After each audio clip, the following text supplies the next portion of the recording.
Olá,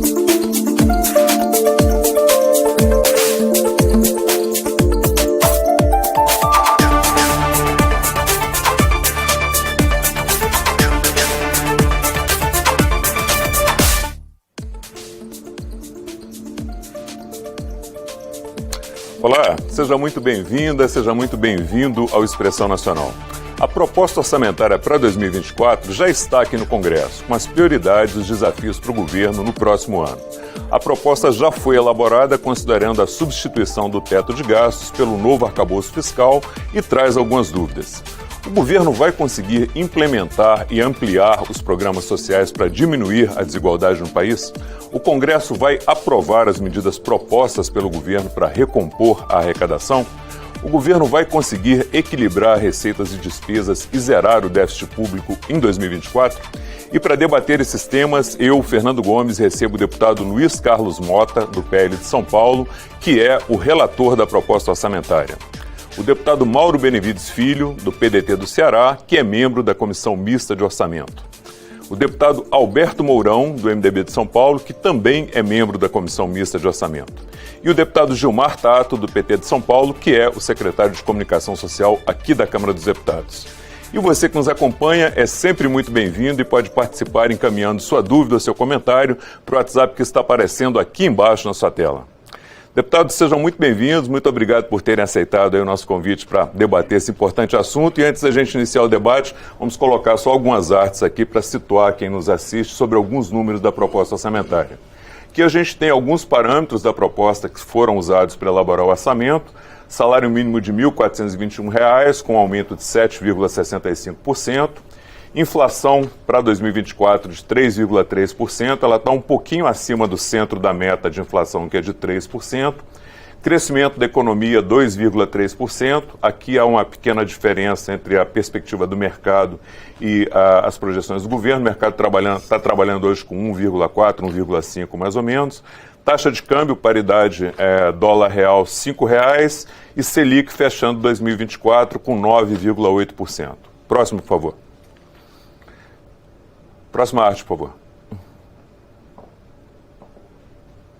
Aqui nós temos as prioridades da proposta orçamentária, as prioridades que foram colocadas pelo governo. A primeira, que é uma característica do governo Lula, aumento real do salário mínimo, né?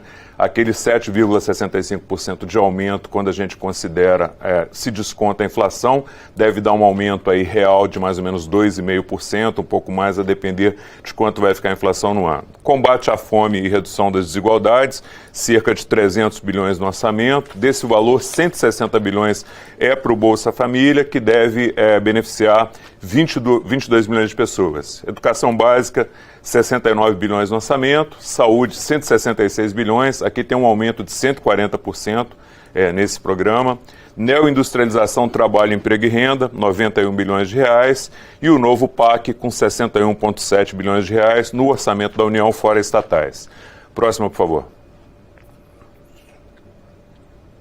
E aqui o pacote de medidas que o governo apresentou aqui para o Congresso para equilibrar as contas públicas e possibilitar aí o cumprimento dessas prioridades. Voto do CARF, que já está aprovado, transações tributárias, tributação de fundos fechados, que são os fundos dos super ricos, tributação de fundos offshore. Offshore, para quem nos acompanha, são contas, são fundos mantidos no exterior, tributação de apostas esportivas e o novo regime de tributação simplificada.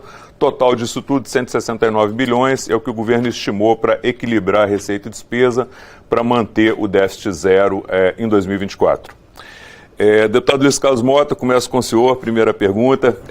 O governo Lula, o ministro Haddad, tem dito que um dos principais objetivos do governo é colocar o pobre no orçamento e o rico no imposto de renda. Essa proposta orçamentária entrega isso na sua avaliação? Olha, foi uma proposta entregue agora no finalzinho do mês de agosto. Veio, logicamente, que feita pela equipe do presidente Lula, de todos os técnicos, né, dele, e agora cabe a nós, aqui do Congresso Nacional, a avaliar. Eu sempre digo que para mim é um desafio muito grande ser o relator desse orçamento de 2024, e a gente costuma dizer que nesse cenário político e econômico que nós estamos vivendo, esse orçamento é um quebra-cabeça em movimento, né? A cada momento e a cada dia vai vir peças novas que a gente vai ter que, em movimento, tentar realocá-la dentro de orçamento. Então, como eu disse, o governo elaborou, entregou aqui ao Congresso Nacional, cabe a nós, não eu, relator, mas todos os parceiros meus aqui de comissão de orçamento, avaliar os técnicos nossos, a assessoria aqui da Câmara, a assessoria do Senado, está avaliando para fazer um resumo. Só para você ter uma ideia, esse orçamento tem mais de 3.500 páginas. Não é impossível a gente avaliar em pouco espaço de tempo. Nós ainda não tivemos praticamente nenhuma reunião da Comissão de Orçamento.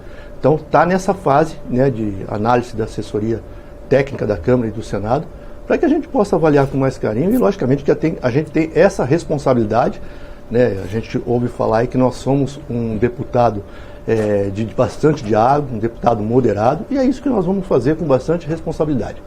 Obrigado, deputado. Deputado Gilmar Tato, o senhor, como representante do partido do governo, essa proposta orçamentária, ela entrega essa promessa de colocar o pobre no imposto de renda, de colocar o pobre no orçamento e o rico no imposto de renda?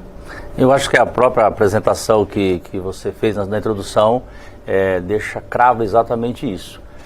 Não é um orçamento fictício, ele é real. O próprio aumento real do salário mínimo está ali, o Bolsa Família está ali, a recomposição da saúde e da educação está ali.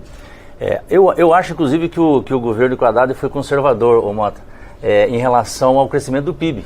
Porque já o próprio mercado está dizendo que o Brasil pode crescer 3%. Isso é fantástico, isso é muito bom.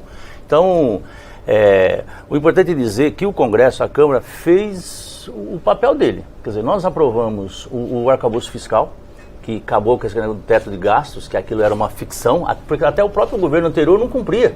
Era uma ficção, né? Nós aprovamos ainda na gestão anterior ao PEC da transição, que permitiu esse ano colocar de pé vários programas sociais e fizemos a reforma tributária. Então o ambiente do país é um ambiente muito saudável, muito leve, muito bom para o Brasil crescer, gerar emprego, desenvolver. E também, do ponto de vista, respondendo a sua pergunta, do ponto de vista social, a população está começando a perceber, quer dizer, o aumento do Bolsa Família, o aumento do salário mínimo, o lançamento do PAC, que eu acho que ainda é muito conservador. 69 bi parece muita coisa, mas não é.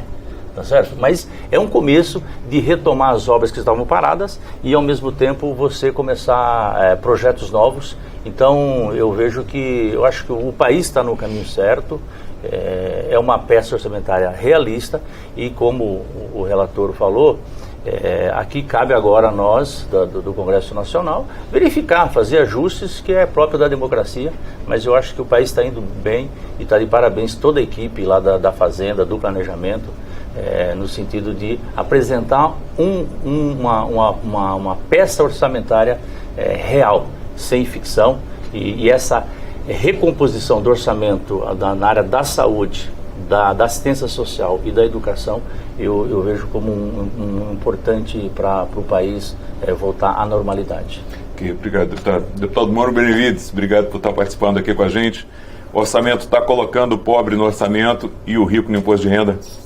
Bom, primeiro, tão relevante para mim estar aqui ao lado dos meus colegas, com o relator do orçamento. Nós temos que registrar 3 pontos positivos, que é exatamente a questão da volta da educação e saúde ter suas vinculações à receita corrente líquida, que o teto do gasto tinha acabado, portanto o excesso de receita sempre ia para a dívida pública. Você tem o ganho real do salário mínimo, você vai ter variação da inflação, mais 2,9%, que é a variação do PIB de 2 anos atrás.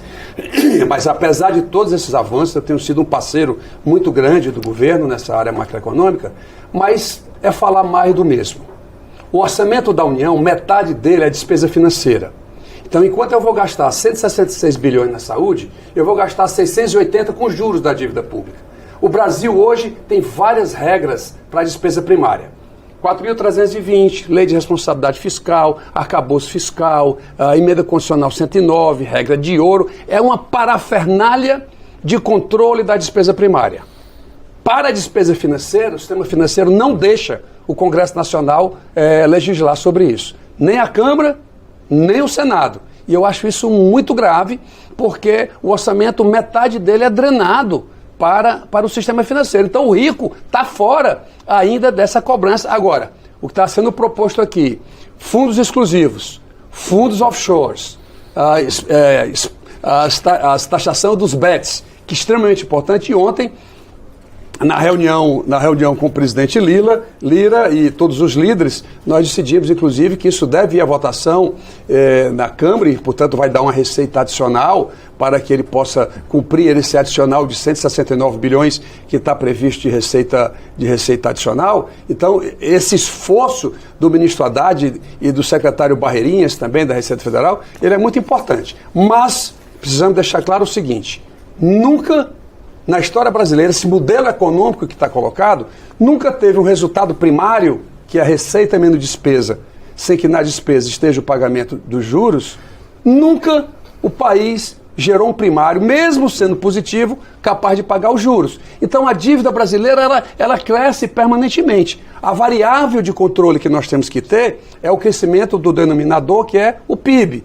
Se a gente não olhar, não focar no crescimento do PIB, nas medidas de crescimento do PIB, nós vamos ficar eternamente patinando. Os 10% mais ricos continuarão detendo metade da renda nacional. O país dos 162 países que o Banco Mundial analisa, o Brasil, no ranking de cima para baixo, é o terceiro pior do mundo. Só para se ter uma ideia, exatamente por isso. Nós temos a maior taxa de juro real do mundo, não há explicação técnica para a gente ter isso, então não adianta eu me esforçar, corta isso, corta aquilo e corta aquilo outro, para poder pagar a dívida pública. E por último, o piso do investimento que nós aprovamos do arcabouço, e eu fiz uma emenda para que, se fosse necessário cortar o investimento, teria que ser na mesma proporção do percentual da despesa discricionária. Infelizmente, eu já fiz chegar isso ao ministro Haddad ontem, a ministra Simone Tebet, o governo vetou. Então, na hora que o governo precisar cortar despesa discricionária por alguma frustração de receita, a primeira variável é o investimento, que é o mesmo erro que foi cometido no teto do gasto. Portanto, eu estou aqui tentando passar esses 3 pontos de cunho orçamentário, porque o Congresso precisa avançar, né, na identificação dessas soluções, e é essa a minha contribuição que eu estou querendo dar ao meu país. Okay, obrigado, deputado.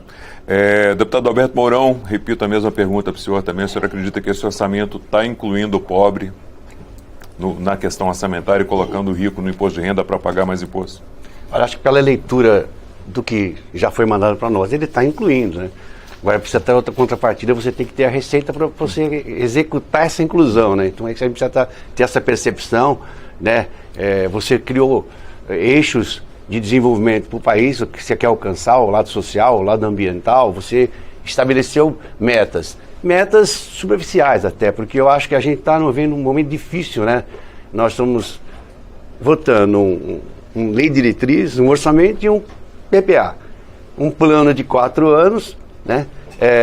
Que tem que estar atrelado a um plano estratégico de país. A gente precisa nos perguntar se nós temos esse plano de longo prazo, porque você vai pensar dali as estratégias do que você vai executar dentro de uma ordem nesse orçamento, pensando dentro do PPA. Automaticamente a pergunta que fica é: qual é a nossa? Onde nós queremos chegar com o Brasil? Perguntando se você colocou no orçamento um orçamento do tamanho do orçamento da educação para a defesa nacional, a prioridade nossa é fazer com que você não tem PIB crescendo se você não tem capacidade produtiva, se a gente não tem a mão de obra qualificada. A gente precisa de mão de obra qualificada. Agora nós estamos falando que nós temos 20 milhões de famílias sendo supridas com o auxílio social. Automaticamente a gente tem que olhar as estatísticas educacionais do país, onde você tem 7 milhões de pessoas que se declararam para o Tribunal Eleitoral que são analfabetas. Mais 17 milhões que disseram que só sabe ler o nome. São 24 milhões.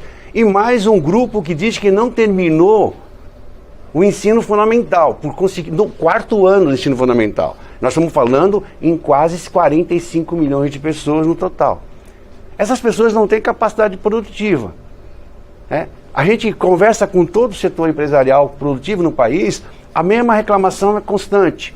Falta mão de obra, falta mão de obra. Então, minha preocupação é que nós vamos colocar, sim, no orçamento o atendimento dessas pessoas, e devemos até fazer uma ponte para o futuro. Mas a minha preocupação é que, se a gente não tiver um plano claro para nós, de que nós vamos desembarcar disso, nós não vamos conseguir olhar o horizonte. Aí porque você olha as conversas que vêm, é que nós temos uma ideia do que vai acontecer até 2027.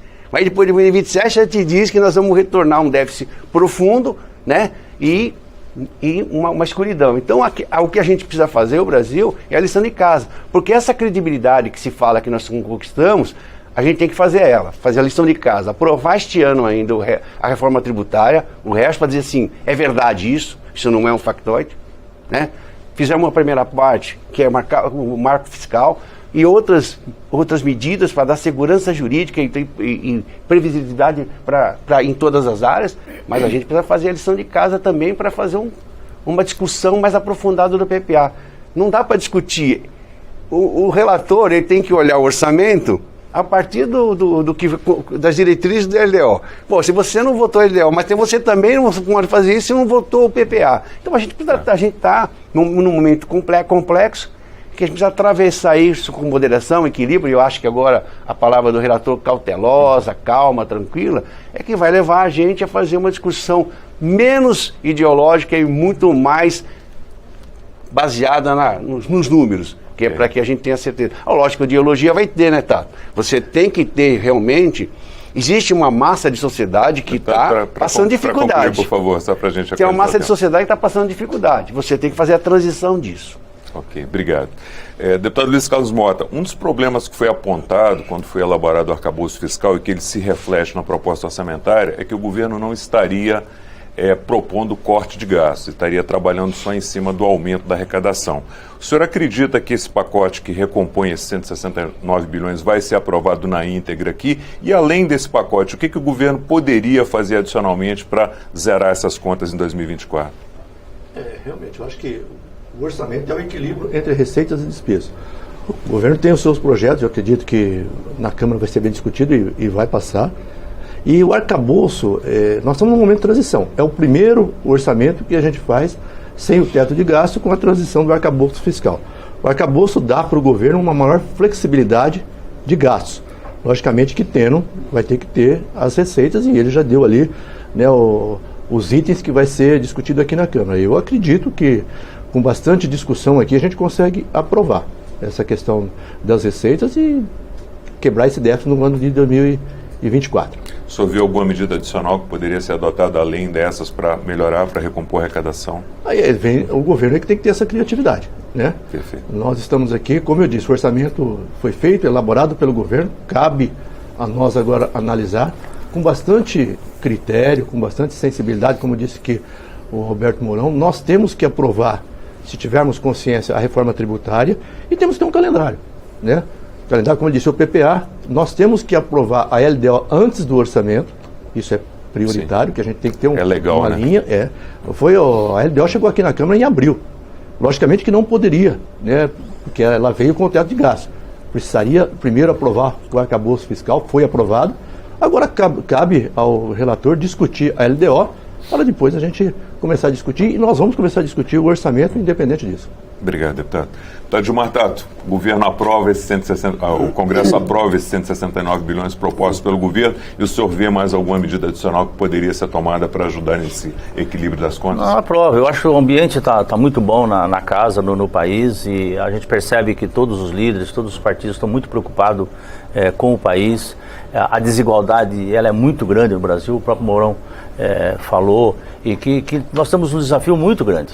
Então, quando na minha abertura eu falei, nós estamos fazendo a nossa parte. Aprovamos o arcabouço, aprovamos a reforma tributária na parte do consumo, tem ainda agora a outra parte, que é a parte da reforma tributária da renda, do patrimônio, e nós temos que fazer um debate também como que país que nós queremos para as próximas gerações. Então, nós precisamos pensar que tipo de indústria nós queremos, uma indústria não poluente. Essa transição ecológica ela é fundamental, que nós não podemos deixar de lado. O investimento pesado em ciência, tecnologia e inovação, que é necessário, que é isso que vai deixar o país moderno, com geração de emprego.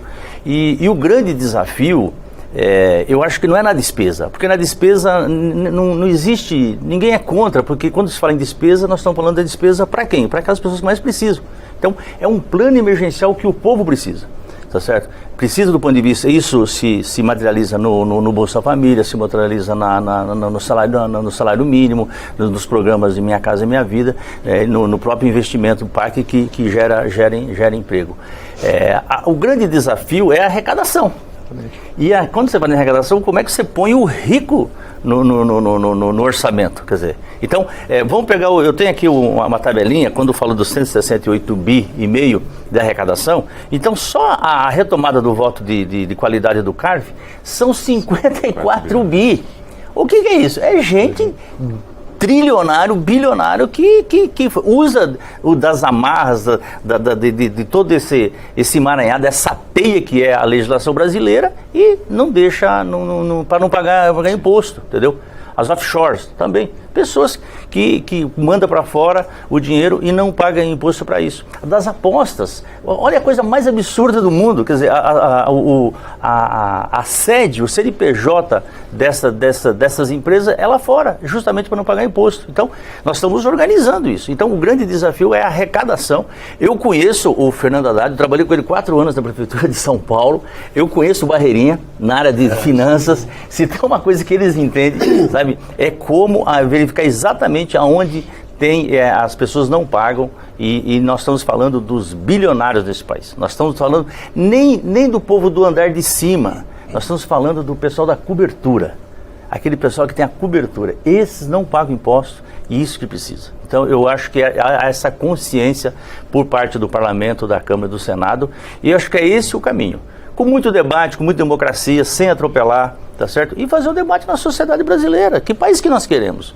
Nós não queremos um país onde 1%, 10% tem tudo e onde 90% não tem nada, de miseráveis. Não. Nós queremos que todos tenham condições de nascer de forma saudável, estudar com uma escola de boa qualidade, o filho depois ter um emprego de qualidade e constituir família. Esse país que nós temos que construir, e eu acho que o ambiente está propício para isso, e é um país que tem que dar certo, vai dar certo, e o rumo do ponto de vista da estatística, nós estamos diminuindo a desigualdade social no país, nós estamos melhorando a qualidade do ensino, nós estamos melhorando a qualidade da saúde nesse país. Eu acho que esses índices, eles precisam ser perseguidos a todo momento. Obrigado, deputado. E passa por justiça social também nessa tributação dos offshores, dos super ricos.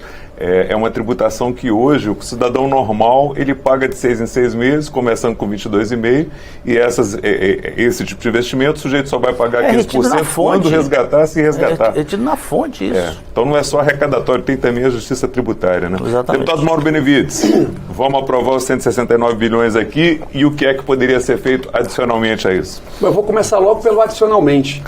Para quem foi secretário de Fazenda há 12 anos, eu acho que o governo federal desonera 486 bilhões de tributos. Eu, inclusive, sou a favor do incentivo fiscal, mas o governo exagera.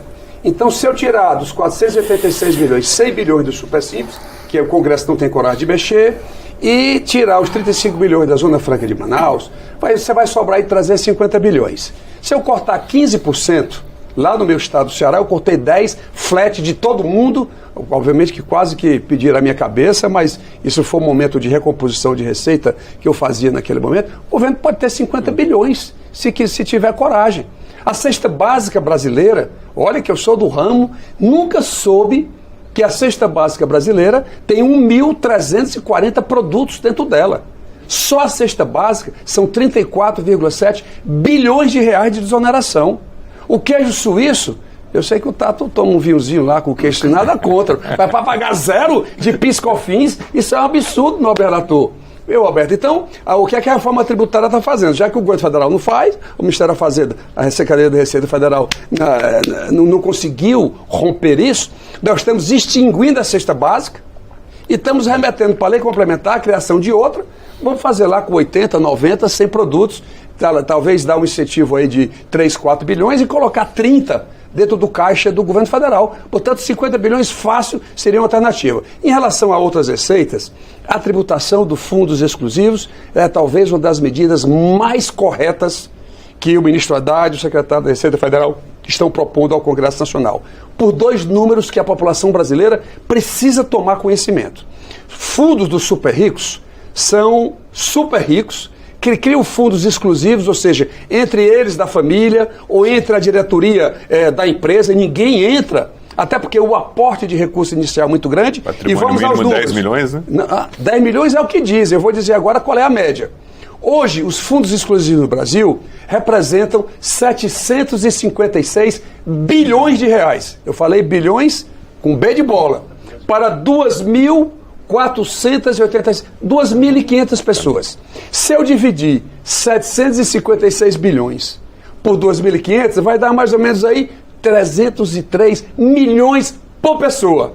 Então essa história que o mínimo é 10 milhões, isso é só conversa para inglês não, para brasileiro escutar. É a maior concentração de receita financeira que se possa ter num país civilizado como é o Brasil. Então, essa medida, nós temos que aprovar isso logo, para poder render aí 12, 13 bilhões, até porque nós decidimos na questão do Sport Bet, eu vou falar aqui de primeira mão, nós não vamos taxar somente as apostas esportivas. Hoje, do dia que está sendo votado, digo melhor, nós vamos taxar não somente as apostas esportivas, mas vamos taxar também, porque qualquer plataforma de aposta esportiva, ela tem várias outras apostas. Tem corrida de cavalo, corrida de cachorro, tem o que você imaginar, campeonato inglês não sei da onde. Então nós vamos taxar todas as apostas, e isso porque hoje nessas plataformas, dos 100 bilhões que eles arrecadam, 30% é da aposta esportiva, é a menor parte.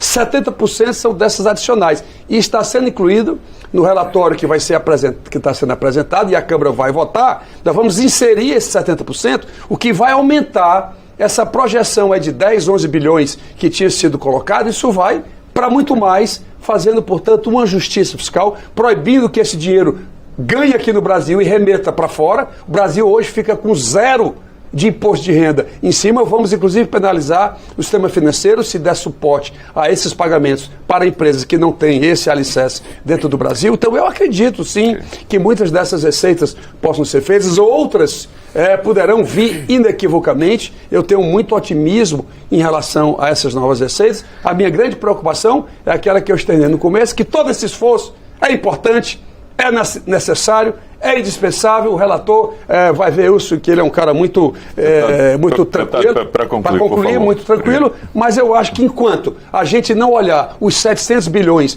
todo ano que se paga para a dívida pública, esses esforços todos poderão ser infrutíferos. Obrigado. Deputado Alberto Mourão, acho que já há um consenso que os 169 bilhões vão passar aqui no Congresso, né? Que medidas adicionais o senhor vê além dessas que podem ajudar aí no equilíbrio das contas? Apesar de alguém achar que não pode diminuir despesa, eu digo sempre que a máquina pública, por estar no automático, ela acaba fazendo ações governamentais, medidas administrativas que acabam levando a manter gastos desnecessários. Então, a rever gastos, né, com bisturi, porque nós estamos falando de... Tudo bem que você tem 900 bilhões que estão atrelados à Previdência, e aí a sobra de gastos que não possam ser cortados, mas quando você fala, olha para 500 bilhões, e você conseguir cortar 5% desse, já cortou 25 bilhões. Né? Então você tem que olhar pelo lado da despesa também. E no lado da prioridade da execução das despesas. Quando eu acabei de falar assim, entre gastar 160 bilhões na educação e 130 na defesa, eu fico me perguntando, né, se nós não vamos errar a mão para poder crescer o PIB melhorando o processo educacional. Outro aspecto é que cada ente federativo tem quase o valor do seu orçamento de créditos tributários. A gente não está falando do CARF, mas nós estamos falando de 2 trilhões de dívida ativa, que nós não estamos olhando como nós vamos fazer aquele cidadão que está devendo para o governo possa pagar. Você vai levar 2 trilhões e 800, mais ou menos, entre a Previdência e os outros tributos. Esses 2 trilhões, eles entram sempre ali num valor de receita que é o que consegue acertar de arrecadação. A gente precisa modernizar a execução fiscal para trazer para nós, se você pegar ali de trilhões, 50, 60, 150, esses 160 milhões viraria troco ali, daqueles 2 trilhões e tanto. A gente está deixando essa massa de crédito apodrecer e não estamos nos dedicando a reformar a legislação para tornar mais séria a execução fiscal, como é feito em alguns países da Europa, de via administrativa, não é feito no judiciário, quem emperra é o judiciário, para que a gente possa melhorar nossa arrecadação sem necessariamente aumentar tributo. Então, para mim, eu acho que a gente tem que olhar mais outros âmbitos dentro do sistema nacional para poder melhorar essa arrecadação. Ok, obrigado, deputado. Deputado Gilmar, pegando um gancho aí no que o deputado está falando, né, uma das críticas feitas ao governo é por não apresentar um plano aí para reduzir gastos. Só que a gente sabe que o Brasil é um país que tem uma demanda social enorme, uma desigualdade muito grande, mais de 95% aliás, um pouco menos de 95% das despesas são obrigatórias. Nesse cenário todo de contingenciamento aí de despesas obrigatórias e de desigualdade social, não é muito difícil para o governo cortar gastos? Sabe que o presidente Lula tem uma frase que ele fala que gastos, na verdade, é investimento. E o Bolsa Família é a prova disso. Quer dizer, as pessoas consomem mais e toda a cadeia produtiva, desde o povo, do homem do campo, que tem que produzir mais alimentos, isso acaba gerando empregos. Eu acho que na verdade, nós temos que investir mais na área social. E eu estava vindo para cá e vendo esses três ilustres, todos sabidos, e com a importância que tem de discutir orçamento, eu fiz uma oração e falei, como que eu faço para convencê-los a gente criar um sistema único de mobilidade no Brasil, assim como tem um sistema único de saúde e também da educação, que é a tarifa zero. Porque o que está acontecendo com os municípios? O sistema de transporte está quebrado, porque o usuário diminuiu bastante, né? Nós perdemos 32% dos usuários no Brasil, o usuário não tem dinheiro para pagar passagem, e as pessoas deixam de procurar emprego, deixam de ir numa consulta médica, deixam de visitar um parente, deixa de ir e vir em função da falta de recursos. Nós estamos falando, portanto, de milhões de brasileiros. Eu acho que nós temos que debruçar sobre isso, viu, Mota? De como que a gente ajuda os municípios a instituir a tarifa zero. Porque o usuário não pode pagar. E ele é penalizado duas vezes. Ele é penalizado se tiver o subsídio, porque é o dinheiro dele, é o imposto dele também, e ele é penalizado pelo fato de ele estar optando pelo transporte público. Você foi prefeito, você sabe disso, né? Acho que nós temos que nos debruçar sobre essa questão, já que a gente está falando de inclusão. E aonde foi instituído a tarifa zero, aumentaram as viagens mais de 4 vezes. Para vocês terem uma ideia, como está represado isso. E tem uma coisa que tem a ver com o desenvolvimento do Brasil, que é a transição energética. O governo federal fez aquele plano que é o caminho da escola, a perua, né, o transporte escolar, aquele amarelinho. Que é o quê? O Ministério da Educação vai lá e dá para os municípios. Por que a gente não criar o caminho das cidades? Criar um programa de ônibus elétrico, portanto não poluente, do governo federal e passar para os municípios. Isso ajuda, inclusive, na composição da tarifa. Então, eu estou dizendo o seguinte, que um plano industrial também no transporte coletivo. Então, faz esse programa. Isso gera emprego, isso faz debate, faz a transição energética, você tira o ônibus a diesel. Então, eu acho que nós temos que debater e discutir como incluir mais gente, como as pessoas se apropriarem da cidade, se apropriarem, poder viver melhor. Eu acho que é esse debate que o Brasil precisa fazer e não simplesmente cortar gastos, né? Engenharia e programas, né, ideias para arrecadar, está aqui várias e nem precisa, inclusive, algumas precisam de leis, outras nem precisam. Entendeu? Então você aperfeiçoar a arrecadação para você poder investir mais na área social e esse debate eu queria fazer com esses três aqui para que convencê-los um dia, quem sabe, a gente instituir um sistema único de mobilidade e por que não fazer isso a partir do orçamento, a partir do dinheiro. Obrigado, deputado. Deputado Mauro Benevides, nesse contexto que a gente tem aí de quase 95% de despesas obrigatórias e com a quantidade enorme de desigualdades sociais que o Brasil tem, é possível cortar gastos? Como é que desata esse nó aí? E dá para fazer o que o deputado está propondo? Veja, e aí eu tenho que fazer justiça ao Ministério do Planejamento. A ministra Simone Tebet está com um programa, dois deles extremamente relevantes. O primeiro é o programa de Spending Review, ou seja, ela vai fazer um pente fino nessas despesas do governo federal, ver aonde esses excessos possam estar acontecendo E o segundo deles é, através do CEMAP, a avaliação de políticas públicas. Ou seja, quando o governo federal toma a decisão de fazer um investimento, de fazer um gasto em uma determinada política pública, ele avaliar qual é o impacto que isso tem na economia brasileira. Eu trago aqui para o meu estado, lá antes da gente tomar a decisão de um investimento, a gente tem uma matriz de insumo-produto, onde a gente injeta a política pública e vê qual é o impacto que isso gera na economia. E depois de avaliar isso, um modelo de equilíbrio geral, que a gente vê como é que afeta o que a gente chama de welfare state, ou seja, o bem-estar das pessoas. É um modelo extremamente sofisticado, a gente já apresentou isso para o Ministério do Planejamento, e isso vai ao encontro da sua pergunta, ou seja, a União realmente está preocupada em fazer essa questão e se isso realmente for em frente, e eu acho que essa é a disposição e tal, e conversando ontem daqui na casa com o secretário do Orçamento Federal da SO, Paulo Bijos, realmente vamos dizer assim, essas economias poderão ajudar na execução orçamentária, como você falou, 92% das despesas são obrigatórias. Agora quero fazer um registro. Parte dessa despesa é pessoal. E eu quero deixar claro aqui também que se fala muito em reforma administrativa, eu acho que a gente tem que examinar essa entrada de salários muito elevados e, sobretudo, no que diz respeito à ascensão funcional muito rápida, bem antes, né, do prazo de aposentadoria, isso gera impactos muito grandes. No entanto, o gasto de pessoal como proporção do PIB no governo federal tem caído. Ele não tem aumentado, a gente precisa desmistificar. Isso já foi 4,8% do PIB, agora está 3,5%. É uma queda significativa. Portanto, o problema do Brasil na despesa, temos que olhar a despesa, temos que olhar receita igual à despesa da proposta orçamentária. Tudo isso é importante, mas nada disso, mais uma vez, será suficiente se o Brasil direcionar 2,5 trilhões do seu orçamento para a dívida pública. Isso aí, o governo tirou 5 bilhões do investimento das estatais para poder colocar no PAP. Foi um escândalo.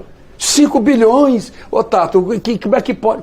Sabe, a despesa primária é tão controlada, mas a despesa financeira, e eu vou pressionar até o Congresso Nacional, baixar os juros. Hoje a rentabilidade do negócio não paga o custo de captação se a empresa necessitar de um capital de giro, se ela precisar de um recurso para comprar uma máquina nova. Já essa taxa de crescimento do PIB de 2024 é menor do que a 2023. As pessoas não atentaram ainda para isso. Por quê? Porque essa incompatibilidade do negócio brasileiro, ele não consegue ceder ao custo de captação do sistema bancário. Então, não precisa ser conhecedor de economia para saber que o Brasil vai crescer menos em 2024 do que está crescendo em 2023. Obrigado, deputado. Vamos fazer um programa aqui, convidar o Roberto Campos Neto para a gente discutir Bora, taxa vamos. de juros. Eu estive lá com ele já. Estive lá 2 horas trocando ideias sobre isso. Ok. Deputado Luiz Carlos Mota, nesse cenário que a gente tem de rigidez orçamentária muito grande, de grandes demandas sociais, o que o senhor vê como possível corte aí que poderia ser feito? E uma outra pergunta que está chegando aqui para o senhor também, via YouTube, do Robson Gil Gazola, né? Com quais setores da sociedade e da economia que o senhor tem conversado e o que eles têm mais pedido? O setor que eu tenho mais conversado é o setor do comércio e serviços, que tem uma preocupação muito grande com relação à reforma tributária. Sim. Mas eu acho que esse é um assunto que estão discutindo lá no Senado, aqui já passou na Câmara, mas onde a gente conversou muito durante a reforma tributária, muitas pessoas questionavam. Vocês falam em reforma tributária, arrecadação, mas ninguém fala de cortar as despesas. Então eu acho que o Mourão está certo, eu acho que a reforma tributária só vai ter sucesso se a gente fizer uma reforma administrativa, né, que logicamente que corta as despesas essenciais. E o governo, como disse aqui o deputado Benevides, já está fazendo a sua parte. Então eu acho muito importante, eu acho que a gente trabalhar em conjunto, né, da reforma tributária, e como a gente disse, o relatório nosso do orçamento, e o orçamento de 2024, ele tem que ter um equilíbrio entre a receita e a despesa. Se não houver esse equilíbrio, logicamente que isso aí traz um friozinho para a economia brasileira, né? E a gente tem que ter muita coerência, muita responsabilidade na hora de fazer esse orçamento de 2024 para a gente equilibrar com bastante conversa, né? Conversando com os nossos setores de assessoria da Câmara, do Senado, conversando com a comissão de orçamento, que são feitas de deputados e senadores muito capacitados. E hoje aqui para mim está sendo uma aula, né, de ouvir os deputados, as experiências dele. Concordo com O Tato, a primeira reunião que me chamaram, Tato, junto com a presidente Daniela, foi o setor de transportes. Os prefeitos das grandes cidades, das grandes capitais, que tem realmente esse problema que o Tato levantou aqui, e eu concordo plenamente com a ideia dele. Hoje já as prefeituras já são subsidiados muitos desses valores, o governo tem ajudado com uma parte, e se vir, logicamente, com essa ideia dele, vai melhorar muito o setor público, e é uma das atividades nossa como parlamentar de pensar nas políticas públicas em benefício do povo brasileiro. Ok, obrigado, deputado. Deputado Alberto Mourão, eu vou começar com uma outra pergunta, mas o senhor pode também, eventualmente, propor aí também essas sugestões de corte adicionais. Vamos falar um pouquinho de investimentos, né? Apesar dos 95% aí contingenciados, o governo está aportando aí 61,7 bilhões para o PAC, para o novo PAC, e a Petrobras, como empresa estatal, está entrando com mais 86 bilhões para tocar obras aí destinadas à produção de petróleo e gás no país. É muito pouco. É isso que é possível fazer, ou dá para a gente pensar em colocar mais recursos para investimento no orçamento? Eu queria pegar o gancho na questão da redução das despesas, porque nós temos 100 e poucas estatais, 42 diretas e as subsidiárias. E eu não sou nem a favor da privatização ou contra a privatização. Eu acho que tem que ter bom senso nesse processo todo. Tem quem cumpriu sua tabela, foi criada por um fim, depois passou o fim dela, ela tem que ser ir para o setor privado, ou então ela tem que ter fechada. Acho que quando eu falo que a maior dificuldade que tem é cortar a despesa, dá trabalho, é lupa, é de se debruçar. Eu tenho 5 mandatos de executivo e eu cortava na carne, mas com critérios. É aquele corte bem cirúrgico. Se não fizer isso dá trabalho. Eu acho que agora, pelo menos, o planejamento e a Simone sinalizou com uma coisa que é fantástica. É que a gente vai se debruçar sobre os gastos. Feito o orçamento, colocado o PPA, toda a execução vai acontecer e a gente tem que olhar a execução. Se ela efetivamente está cumprindo seu papel. Nós temos orçamento público e na área social para curar chagas da sociedade, problemas da sociedade. Se ela não está curando, a gente perguntar se nós estamos errando, se nós temos que extinguir ou modernizar. Vou dar um caso, Tato. Eu me pergunto que a gente está com mais de 20 anos de Bolsa Família, Bolsa Escola, Bolsa tudo que nós fizemos, e nós temos aqueles 45 milhões de analfabetos. Surtiu o efeito. Por que eu tenho 7 milhões de analfabetos?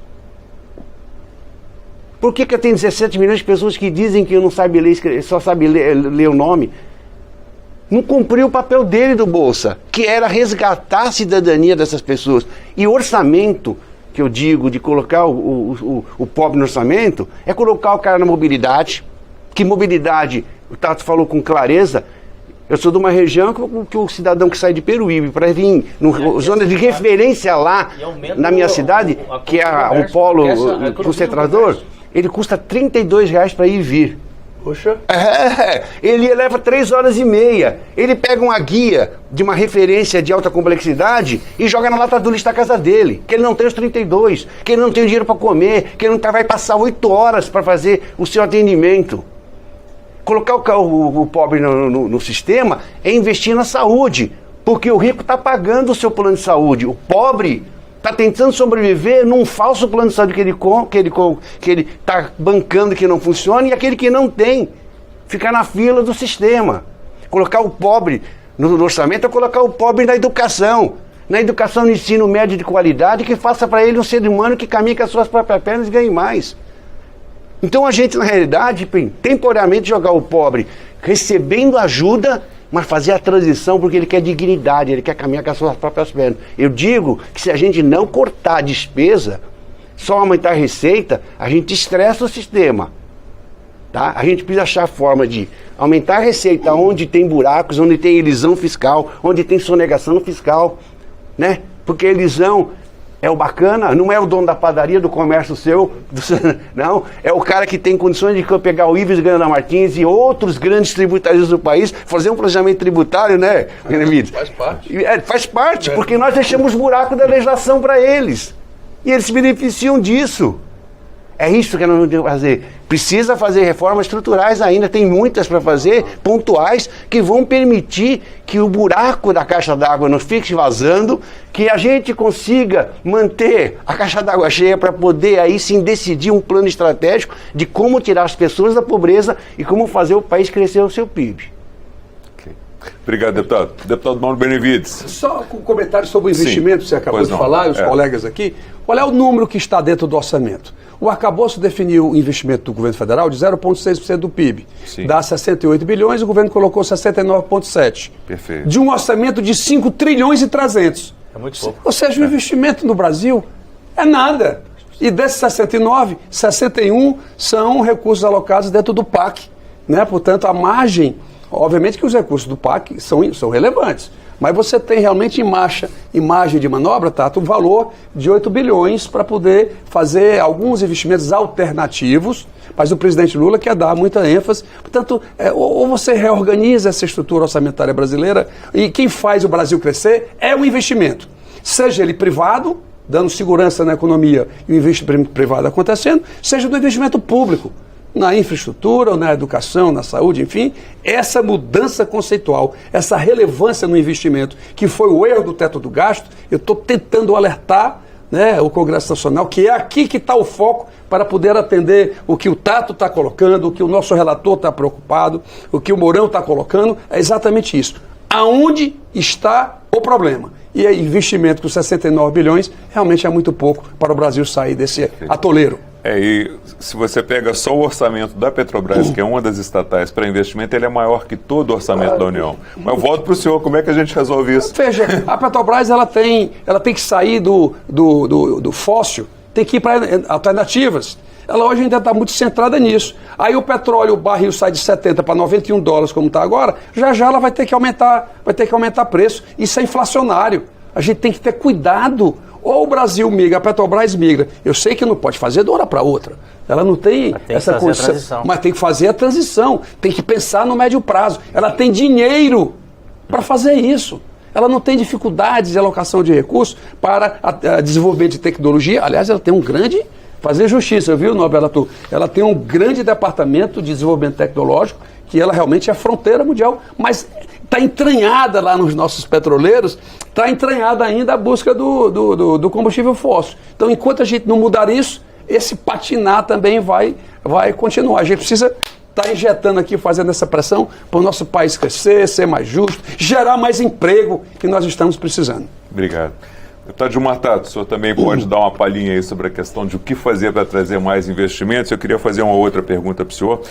Previsão de crescimento da economia no início do ano, 1%. A gente já está prevendo 3% para o final desse ano e um crescimento melhor também em 2024. O senhor acha que cresceu mais, vai arrecadar mais? O senhor acha que esse crescimento da economia pode trazer um pouco mais de recursos e ajudar também o governo a fechar as contas aí?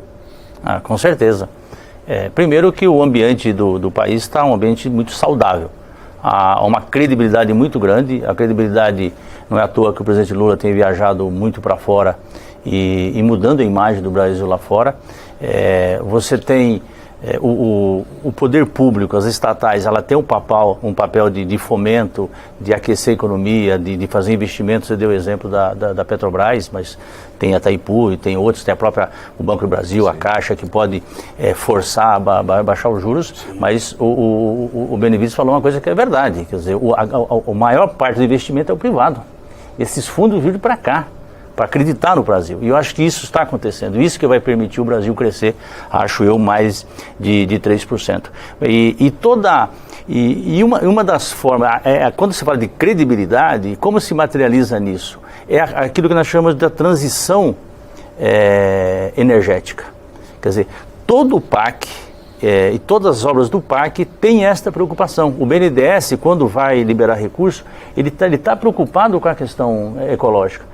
Com a transição energética. Então, isso é fundamental. Nós estamos agora a COP30, que vai acontecer lá no Pará. Quer dizer, o mundo está olhando para nós e tem dinheiro lá fora vindo em função de nós investirmos nessa transição energética. E a Petrobras tem que mudar efetivamente o seu conceito. Não pode ser mais de óleo, não pode ser mais de petróleo. E mesmo em relação à Petrobras, a tirada do óleo do pré-sal, nós reinjetamos o gás. Quer dizer, isso é uma coisa perdida, sendo que esse gás pode ser canalizado, esse gás serve para fazer, inclusive, nós temos que fazer uma fábrica de fertilizantes, que o Brasil importa 80% dos fertilizantes, quando você poderia canalizar esse gás e sobrar gás, inclusive distribuir gás de graça para o povo, entendeu? Isso é um produto que está sendo rejeitado. Isso significa, e por que isso não acontece? Porque não tinha investimento nessa área. Então, nós temos que fazer a transição energética, a Petrobras tem esse papel, tem uma empresa de biocombustível, biodiesel, né, da própria Petrobras, que ela tem que ser potencializada ainda mais. E para encerrar, eu falei do PAC e falei do crescimento, que o Brasil vai crescer muito mais. Eu acho, Mourão, um Bolsa Família, ele é emergencial. Quer dizer, a primeira coisa, você falou do analfabetismo, você tem razão. Assim, primeiro é o seguinte, vamos dar de comer àqueles que não têm comida. Eu acho que essa é a primeira preocupação. Erradicar a fome no Brasil. Essa é a primeira preocupação. No mundo. No mundo, né? No mundo. Mas o Brasil já foi exemplo no passado. Nós somos uma civilização. Exatamente. Então, a partir daí, permite você começar a discutir que país que nós queremos, entendeu? E, não tenho dúvida, é na educação. Na educação e na geração de emprego saudável, emprego altamente tecnológico, investir em ciência e tecnologia, investir em inovação. Eu acho que esse é o Brasil que nós queremos. Melhorar a qualidade da educação no Brasil é fundamental. O ensino fundamental, o ensino médio é um desastre. Você do Ceará é um exemplo em relação ao ensino médio. O Ceará, aliás, o ministro da Educação é de lá, que é algo que nós temos que cuidar, porque se a gente não cuidar disso, nós não vamos preparar para as próximas gerações. E o que o Tato falou, alternativa de combustível, o mundo inteiro está falando em hidrogênio verde. A Petrobras precisa começar a discutir hidrogênio verde. Não se fala nada. Então, aproveitando aqui o gancho do Tato e do Mourão e do dobro relator. Por isso que eu falei do ônibus elétrico. Por isso que eu falei do ônibus elétrico. Nós temos a solar, temos a eólica, nós estamos investindo muito lá, mas o hidrogênio verde é o futuro do mundo. O mundo inteiro está tratando disso. O Brasil tem capacidade de ser responsável por 4% do fornecimento de hidrogênio no mundo. Isso aí já está na comissão nossa que nós vamos estar participando. Então, você vê que nós podemos antecipar esse horizonte, porque nós vamos começar a fazer prospecção em petróleo em alguns outros lugares. Nós vamos tirar o gás que está sendo reinjetado para transportar ele, mas na realidade a tecnologia nova vai ser diversa de centenas de termos elétricas tocadas por hidrogênio verde, porque na realidade, com energia limpa do sol e do vento, nós conseguimos usar o etanol para fazer o hidrogênio e fazer a mamona que nós vamos transformar no fertilizante. E pequenas plantas de produção de fertilizantes no Mato Grosso, em Goiás, vão propiciar isso, porque tem sol suficiente e vento suficiente. Então, na verdade, o que precisa fazer a Petrobras é destinar um recurso pesado para esse setor, para antecipar o horizonte. O Brasil se colocar como um vendedor de commodities internacional não podemos vender o etanol para a Alemanha fazer e transformar em hidrogênio. Nós temos que vender o hidrogênio para eles. Né? Fazer uma transformação aqui. A Alemanha, dependente da Rússia, não quer saber. Quem mais está interessado no debate que essa casa está fazendo são os alemães, sabia? Tem constantemente feito visitas, porque na verdade eles estão preocupados em sair dessa prisão que eles têm em relação ao gás. Lá, primeiro, um gás ruim, que é o fóssil, e um gás que é uma dependência de um país de guerra. Ainda vem de Rússia, né? Que é um país que está brigando aí, ninguém sabe o que vai acontecer. Obrigado, deputado. Senhores, a produção está me informando aqui que infelizmente nosso tempo está chegando perto do final. Eu tinha mais 20 perguntas aqui, mas vamos ter que encerrar. Deputado Luiz Carlos Mota, queria agradecer a presença do senhor, obrigado por estar aqui com a gente. Um minuto aí para suas considerações finais. Obrigado, é um prazer estar aqui com esses grandes parlamentares e dizer que o orçamento, como a gente viu aqui hoje, não é do governo, não é do Congresso. O orçamento, acho que é para a gente encontrar as dificuldades que nós vimos aqui e atender às necessidades do povo brasileiro. E é isso que eu pretendo fazer como relator, ouvir todos os setores, ouvir os parlamentares, ouvir as lideranças, né, ouvir os senadores. Eu acho que, em conjunto, nós vamos encontrar soluções, né, com bastante moderação, com bastante discussão, mas também num consenso entre a comissão nossa do orçamento, para que a gente atenda os anseios da população brasileira. E aqui hoje nós vimos que temos condições de fazer isso e tem muitos assuntos que nós podemos discutir dentro do orçamento. Obrigado pela oportunidade. Obrigado, deputado. Obrigado mais uma vez por ter participado com a gente. Deputado Alberto Mourão, obrigado por ter participado com a gente. Suas considerações finais, por favor. Queria aproveitar esse minuto para dar os parabéns para o Mota. É um cara tranquilo, calmo, né, sereno, não radicalizado, ouvindo todo mundo. Isso é muito bom, porque nós temos que entender que o orçamento e qualquer peça não pertence ao relator, pertence à sociedade. A discussão tem que ser menos acalorada, e eu acho que você está fazendo o seu papel, né? E participar de um debate importante com uma pessoa experiente, que nem o Benevides aqui, que é fantástico. O Tato, que tem uma preocupação social e é um defensor da mobilidade. Mobilidade representa, eu acho que é um bem essencial, sabe? Mário Covas falava que era um bem essencial.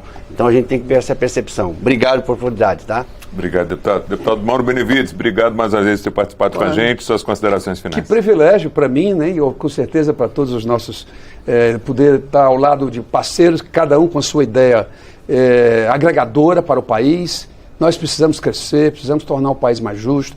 Eu acho que o Congresso Nacional tem condições, né, de propor essas alterações. O relator tem sido, assim, um parceiro extraordinário. A presidente Daniela também tem sido muito aberta para tentar entender as preocupações, cada um com a sua área, e eu realmente faço esses dois exercícios que fiz para concluir. Primeiro é a baixa capacidade de investimento, né? E não faz sentido em 5 trilhões de 300 investir 69, a gente vai avaliar um pouco isso dentro da estrutura orçamentária. E segundo, incluindo no raciocínio brasileiro esse privilégio do sistema financeiro, que no orçamento a gente permite, por decreto, suplementar até 20% a despesa primária, mas a financeira, o céu é o limite. O presidente paga o tanto que quiser. Então vamos tentar mudar isso no orçamento para ver. Portanto, muito obrigado pela oportunidade e parabéns aqui aos meus colegas. Quanto maior o juro, maior a despesa. Maior despesa.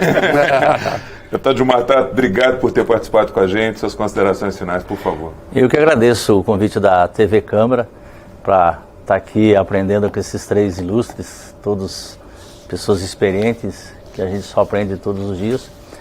Eu acho que o Brasil é isso. Agora é começar a baixar os juros para potencializar, inclusive, o investimento, não só na área social, mas também na indústria. 80% da população vive nas cidades e eu acho que, se você pegar a área da saúde, da educação, ela está bem estruturada. Precisa aperfeiçoar, melhorar a eficiência, mas está bem estruturado. Na área da mobilidade, não. Tem um gargalo aí. Tem um gargalo e milhões de pessoas todos os dias têm necessidade de ir e vir. E está na Constituição o direito de ir e vir, o direito à liberdade, o direito da pessoa poder sair de um ponto para outro, e ela não faz isso porque não tem recurso. E eu acho, por isso que eu faço um apelo aí ao nosso relator. A sua missão não é fácil e concordo com o Mourão, uma pessoa bastante sensata, ponderada, não extremista, que eu acho que é assim que nós vamos construir esse país, de um olhar, verificar como que a gente ajuda as cidades a resolver esse problema da mobilidade, que ninguém tem uma fórmula mágica, não é fácil, até porque se fosse fácil já tinha resolvido, mas eu acho que é esse o nosso papel. Na diversidade, nas dificuldades, buscar alternativas, buscar saída também para essa questão, e eu espero que a gente saia com uma proposta, essa da transição energética em relação aos ônibus, de sair do ônibus a diesel, porque nós estamos falando de saúde. As pessoas que ficam no sistema de transportes, inclusive aquela pessoa que fica esperando o ônibus, ela está exalando o CO2. Então tem um problema de saúde pública.